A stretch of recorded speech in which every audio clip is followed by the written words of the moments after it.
Sets మీదకు వెళ్లిన నాటి నుంచి సంచలనాలకు కేంద్రంగా నిలిచింది యంగ్ హీరో నితిన్ నటించిన రాబిన్హుడ్ చిత్రం. ఆస్ట్రేలియా మాజీ క్రికెటర్ డేవిడ్ వార్నర్ ఈ సినిమాలో నటించడం సినీ క్రికెట్ వర్గాల్లో ఆసక్తికర చర్చ జరిగింది.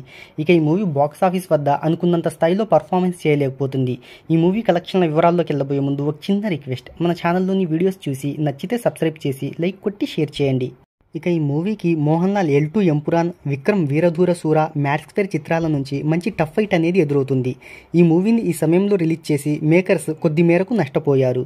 సాంకేతిక నిపుణుల రెమ్యునరేషన్తో పాటు ప్రమోషనల్ ఖర్చులు అన్నీ కలుపుకొని ఈ చిత్రానికి 60 కోట్ల రూపాయల బడ్జెట్ అయింది.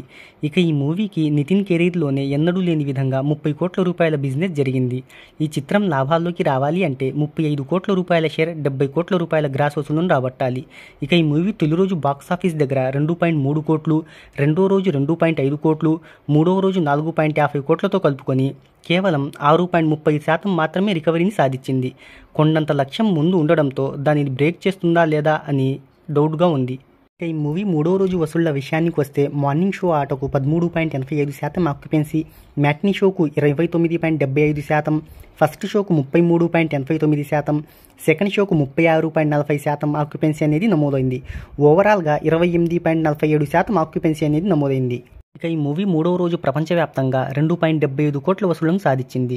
ఆఫ్లైన్ టికెట్ సేల్స్తో కలుపుకొని ఇది 3 కోట్ల వరకు ఉంటుందని ట్రేడ్ భావిస్తుంది.